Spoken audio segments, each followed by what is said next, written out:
Buenas tardes, ingeniero.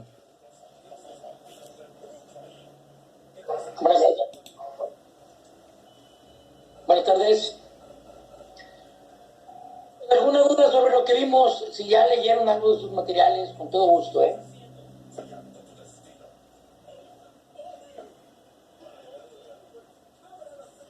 Si tienen alguna duda de los temas que vimos de presupuesto de inversiones, fuentes de financiamiento y el programa de inversiones. Y el programa de inversiones, pues ahí van a hacer un diagrama. Recuerden que estamos en el módulo 3, análisis de resultado y evaluación del diseño. Es una unidad muy larga.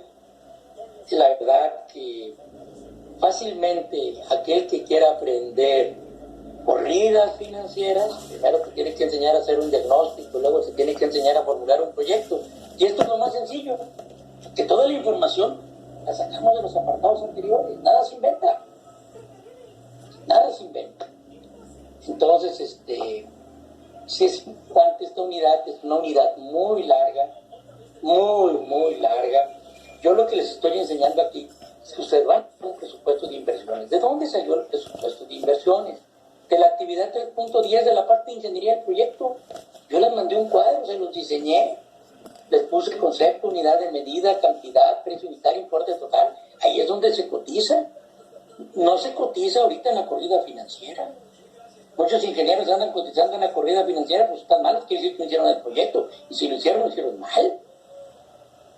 Y no se cotiza nada, todo ya lo tienen cotizado desde la parte de la formulación, desde el diseño. Ahí se salen todas las cotizaciones. ¿Sí? Y ahorita lo único que haces es sumar y acomodar las inversiones fijas, las inversiones diferidas y el capital de trabajo.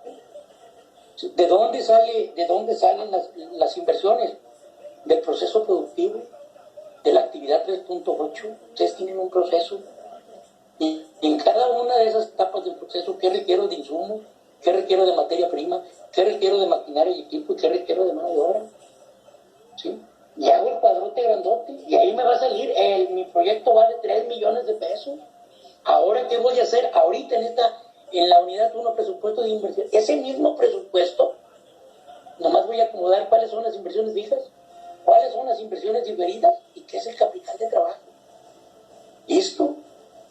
Y ahora sí, ¿de dónde van a salir mi fuente de financiamiento? ¿De dónde voy a cubrir estos 3 millones de pesos, que es el valor de mi proyecto? ¿De dónde van a salir? Y empiezo a buscar si son incentivos, que es igual a subsidios, incentivos o subsidios. Empiezo a investigar reglas de operación, me voy a los ASADER, a ver qué tiene la ASADER en lo que es un arbolito de Navidad. Ahí están todos los programas y ahí te dicen a ti, ahí te van a decir cuáles son los requisitos, la metodología, lo que tú requieres para poder accesar a ese tipo de recursos y poder buscar una fuente de financiamiento, muchachos. Pero eso no lo vamos a ver aquí. Yo no me voy a poner a leer reglas de operación. No, porque en esa materia ustedes tienen que buscar una fuente de financiamiento y tienen que leer. ¿Sí? Entonces, busquen, si son créditos, hay dos tipos. ¿Quién da créditos? O sea, las fuentes de financiación, incentivos, subsidios y créditos. Y dijimos que los créditos eran 6 tipos de créditos, que vamos a utilizar todos los más importantes nosotros. El crédito de habilitación de avión para cubrir capital de trabajo y el crédito refaccionario, muchachos, para las inversiones fijas y las inversiones diferidas. Y hay que buscar la banca institucional, que es la banca institucional es la que me da crédito más barato. ¿Y cuál es la banca institucional? Nomás son dos, las que hay en este país: Financiera Nacional para el Desarrollo Agropecuario, Rural, Pesquero, Forestal, y la otra. Pero FIRA está más enfocado del pequeño al grande productor y tienen tasas de interés un poquito más grandes que Financiera. Y Financiera Nacional para el Desarrollo está enfocado para el productor medio, al productor mediano, al productor chico, y trabaja con una tasa de interés mucho más baja. ¿Sí? Entonces ustedes tendrán que buscar una fuente de financiamiento, se hace Financiera para buscar un crédito. ¿Qué tipo de créditos? Habilitación avión, refaccionario, no más, que son los más importantes. Hecho esto, te va a decir Financiera, ahora sí, preséntame tu programa de inversión. Y el programa de inversiones es un diagrama de Gantt. que lo pueden hacer con flechitas, con crucecitas, como ustedes quieran. Ahí les mandé yo un ejemplo de un proyecto que yo traigo. Y es cómo vas a programar las inversiones en el tiempo. ¿Cuál es el propósito? ¿Quién es el responsable? ¿Cuándo lo piensas realizar? ¿Cuándo lo piensas hacer? Vas a programar tus inversiones en el tiempo. Y las actividades salen del proceso productivo, de la actividad 3.8, de la parte de la formulación o diseño de la empresa, en la parte técnica del proyecto, que es en la ingeniería. Y ahí sale. Hecho eso, pues nos vamos a ir a la proyección de ingresos y egresos. Otra fuente. La proyección de ingresos y egresos. Y la proyección de ingresos y egresos se conoce como eso. No es más que un balance general. Es un estado de pérdidas y ganancias, lo que vamos a ver ahorita. Y se le llama proyección de ingresos y egresos o análisis pro forma, que viene siendo un cuadrito como este que yo les dije que lo lean. Esto es lo que se conoce como... Lo demás es una explicación. Lo demás es explicación. Pero esto se conoce, esto que ustedes están viendo es un estado de pérdidas y ganancias. ¿Sí? Es un estado financiero, es un estado contable. Por eso les digo que tan importante es decir, que no sepa contabilidad, no sepa administración, no sepa sistemas de producción, no sepa localización, no sepa esto. Chicos, por eso yo les he dicho proyectos, es el cúmulo de conocimientos que vieron en la narro en la solución de un problema para formar una empresa. Por eso yo estoy en desacuerdo con los jefes de programa cuando en quinto semestre los quieren meter a hacer un proyecto. Eso no se permite. Esta materia deben de llevarla en el último semestre, después de que ya vieron todo. Entonces sí le entran a proyectos, pero yo no entiendo a los jefes de programa por qué al sexto semestre los andan metiendo en eso. No lo entiendo. Porque luego después vas a llevar mercadotecnia, y dices, ¿cómo es posible? Si mercadotecnia es la parte de mercado. ¿Sí? Entonces, esta materia, cuando yo la llevé en el último semestre. Era un poco esta materia, la gran mayoría nos traían los profesores a aquel aspecto. Era un poco esta materia. Esta materia de formulación y evaluación de proyectos era como los cálculos integrales y diferenciales. La mitad del grupo se lo llevaba a repetir. Oye, sí, es cierto. Hasta ahora. Yo esta materia la llevé en el año de 1988. Llevé esta materia. ¿Quieres llévatelo? No me quiso grabar. Pues eran durísimos.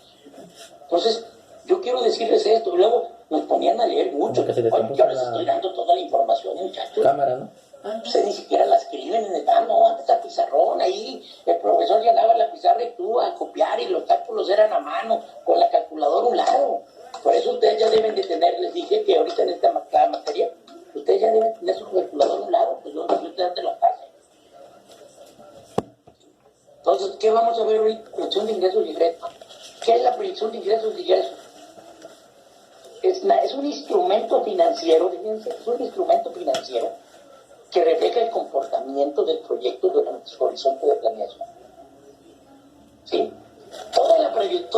Todo este comportamiento financiero está expresado en pesos y centavos, en unidades monetarias, en dinero. A la fecha del análisis, en este momento. ¿Sí? En este momento. Entonces, si ahorita este proyecto me genera 1 millón de pesos, me va a generar 1 millón de pesos durante los 10 años.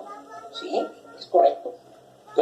Pero después, ese dinero nos lo vamos a traer en el tiempo porque ese dinero pierde valor. Conforme pasa el tiempo, hay inflación y el dinero va perdiendo su valor.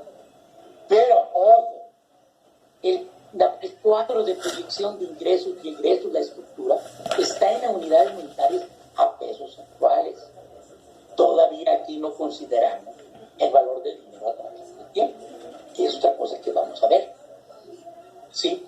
Entonces, la proyección de ingresos y egresos tiene una estructura. Eso lo vamos a ver en la currita financiera. Ahorita quiero que me pongan ustedes atención, quiero que lean esto. Si este tema de manera presencial es difícil de que lo entiendan, porque ustedes nomás van y se sientan a la clase y piensan que con sentarse ya aprendí todo, y no es cierto. Esto es pura práctica, esto es como las matemáticas. Hacer corridas financieras, para poder entender hay que hacer 1000. Para que se ubique. No crean que a la primera van a aprender. No, hay que hacer muchas. Es como el cálculo diferencial e integral, hay que hacer mucha praxis. Esto es lo mismo. Este tema se llama matemáticas financieras. Todo lo que estamos viendo se llama matemáticas financieras. ¿En qué se sustenta la evaluación financiera? En las matemáticas financieras. Y aquí ya cuando dicen matemáticas, se bloquean todo. Porque la gran mayoría de los estudiantes odian las matemáticas, y es lo más bonito que hay. Los números hablan solos, muchachos. Tú pones un número, y con ese número tú escribes muchas cosas, cuando sabes interpretar ese número. ¿Sí? Pero la proyección de ingresos es el comportamiento financiero que va a tener el proyecto en un horizonte de planeación determinado. En este caso, nosotros lo vamos a hacer a 10 años. ¿Sí? Y se expresa en unidades monetarias, en pesos y centavos. ¿Cuál es su estructura? Ingresos. Estructura, mis ingresos. ¿Cuáles van a ser mis ingresos? ¿De dónde salen los ingresos? Los ingresos están constituidos por la venta de lo que yo voy a vender en mi futuro proyecto. ¿De dónde sale eso? Mis ingresos. De cuadros de producto. ¿De dónde sale? De multiplicar el precio que yo establecí la cantidad que yo establecí en mi cuadro de producción anual. En mi cuadro de producción anual, yo tengo la cantidad, tengo el cuánto. Ese cuánto multiplicado por el precio me va a dar el ingreso del primer año. Segundo año, ¿cuánto tengo? Multiplicado por el precio. Y así hasta los 10 años. Entonces ustedes deben de tener un cuadro de producción anual a 10 años. Y lo van a multiplicar por el precio. Y de ahí van a salir los ingresos. ¿Qué ingresos? Los ingresos que yo voy a vender en el proyecto. Ingresos por ventas. ¿Sí? Entonces, esos ingresos están definidos por lo que yo pienso producir. ¿Sí? Ingresos es igual a precio por cantidad. ¿De dónde salió el precio? De la estrategia comercial que ustedes establecieron. ¿De dónde salió la cantidad? Del programa de producción anual. Y multiplico el precio por el primer año y lo voy a poner. Año 1 tanto, año 2 tanto, año 3 tanto. ¿Sí? De ahí salen los ingresos por ventas de producción. Y luego dice otros ingresos. Otros ingresos. Estos otros ingresos, ¿sí? Estos otros ingresos pueden ser, ¿por qué? Por los incentivos, la aportación que va a poner el productor y los créditos. Esos son otros ingresos. ¿Sí? Y los otros ingresos también pueden ser los subproductos que yo voy a obtener. Ejemplo, voy a producir maíz, mi producto principal es maíz, mi subproducto es esquilos de maíz. Y luego los otros ingresos. ¿Qué otros ingresos tengo? Por lo que yo le voy a meter de mi bolsa al proyecto. Ese es otro ingreso. Ah, el subsidio que me dieron, ese es otro ingreso. Ah, el crédito que conseguí, este es otro ingreso. En este cuadro de proyección de ingresos va a partir del año 0 al año 1. Fíjense, aquí van a ver el año 0. ¿Cuál es el año 0? El año de ahorita. El 2020, el 2021. ¿Qué estoy haciendo? Es el año 0. Si mis ingresos los voy a producir a partir del 2021. Perdón, a partir del 2022. Pues, año 0.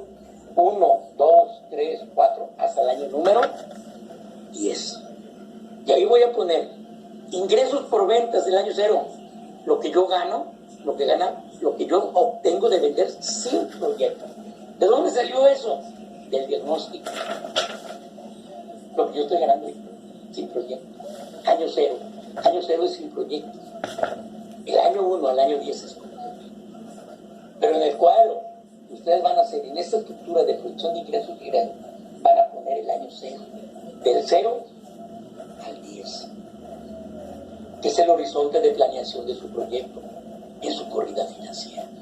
Entonces, en el año 0, ingresos. ¿Cuáles ingresos en el año 0?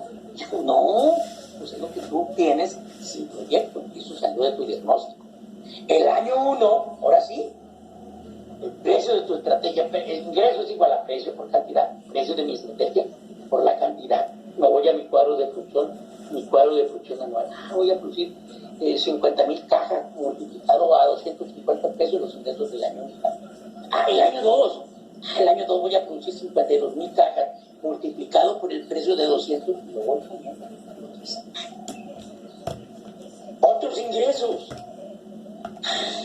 En el año 0 es donde yo voy a hacer las inversiones. Ahorita, año 0 yo hago inversiones. ¿Para qué? que mi proyecto empieza a producir en el 2021. Y ahí sí, subsidios, 1 millón de pesos que me dio Sadera. 1 millón de pesos, 800,000 pesos que puso, 800,000 pesos que puso la financiera, 200,000 pesos que puso el productor. Todo lo que tú pongas va a ir en el año cero. Todas las inversiones se hacen en el año número 0. ¿Sale? A eso se le llama otros ingresos. Y aquí nos va a dar un total. A eso le vamos a restar los costos de operación. Fíjense, los costos de operación. Si se dan cuenta, todas las letras que ustedes ven aquí es la explicación de este cuadro, muchachos. Lo que ustedes no leen. Este cuadro, la explicación, es la explicación. Todas las 10 hojas es la explicación de este cuadrito. Te lo prometí. A eso le voy a restar mis costos de operación. Y mis costos de operación son todos aquellos costos en los que va a incurrir mi empresa para poder realizar todos los procesos productivos y obtener un producto y subproducto. ¿Sí? Y aquí se incluyen todos los costos de producción, los costos de comercialización, todos los costos en los que yo voy a incurrir, desde que llega mi materia prima hasta que yo venda mi producto. ¿Sale? Los costos de producción, ¿sí?, en relación con los niveles de operación presentan comportamientos distintos. Y aquí tenemos 2 tipos de costos, no los voy a hacer. Costos de operación son todos aquellos costos que realiza una empresa para producir un producto. Punto. Esos costos se dividen en fijos y variables. Fijos y variables. Los costos fijos son aquellos que son independientes del volumen de producción. ¿Qué quiere decir eso? Que si yo no produzco nada, tengo que pagar luz, tengo que pagar teléfono, tengo que pagar mano de obra, tengo que pagar renta del local. Venda o no venda. Los costos fijos son aquellos independientes del volumen de producción. Aún así, si la empresa no está vendiendo producto, hay ciertos gastos que yo tengo que cubrir, ¿sí?, que se generan.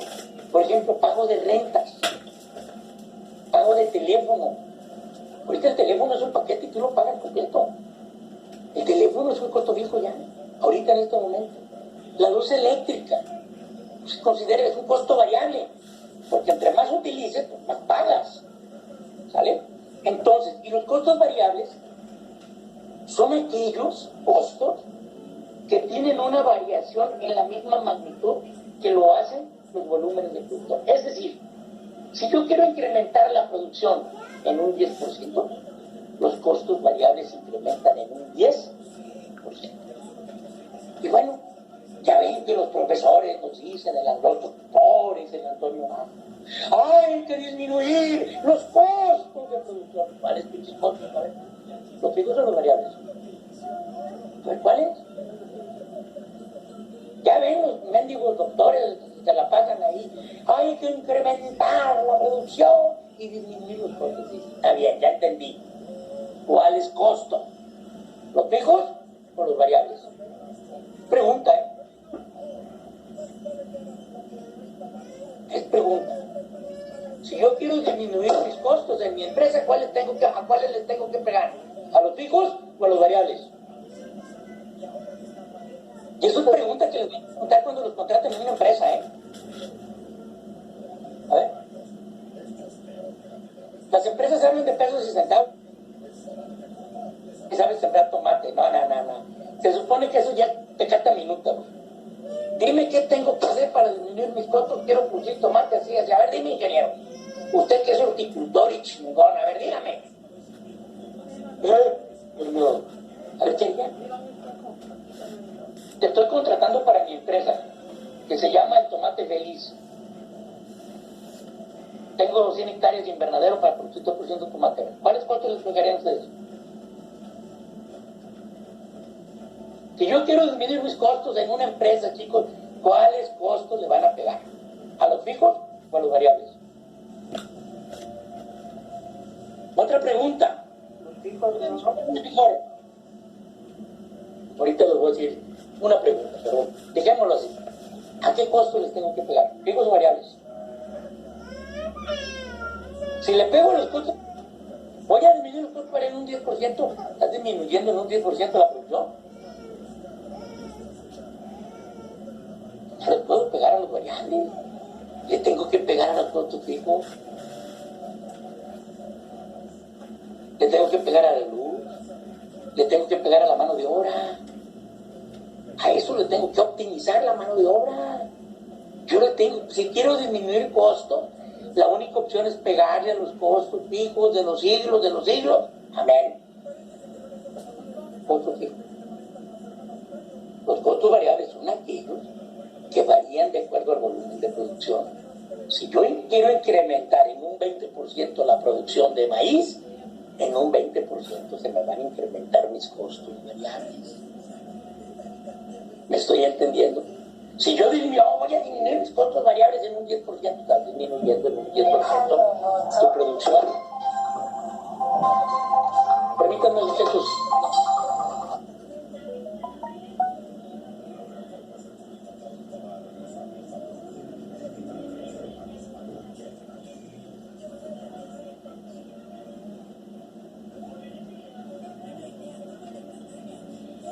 ¿Sale? Entonces, eso quiero que entiendan, muchachos. Fíjense, casi ingenieros, y hablan de costos, como si fueran ciencias. Sí. Hay dos tipos de costos, de los siglos de los siglos. Todos los costos, se le llaman costos, y ahí entran los costos de producción de estos, son costos. Y se dividen en fijos y variables. Con los costos fijos, los costos variables y los ingresos, calcula el punto de equilibrio de la empresa. El punto de equilibrio. Pienso. Lo puedo calcular semanal, mensual, anual, como quieran. Pero ojo, con los costos fijos, costos variables y los ingresos de mi empresa, calculo el punto de equilibrio. Hasta ahí lo voy a dejar. Una vez que yo tengo mis ingresos menos mis costos, ¿sí? Eso me va a dar la utilidad de operación. La utilidad de operación de mi empresa. Se dice también que un costo que tienes que considerar en la empresa, aparte de tus costos fijos y variables, es considerar los costos de pago de los impuestos. Por ejemplo, que el aguinaldo, las vacaciones, el Infonavit y el famoso sistema de ahorro para el retiro, lo que se conoce como Afores. Que eso nos da aproximadamente un 35%. A una empresa legal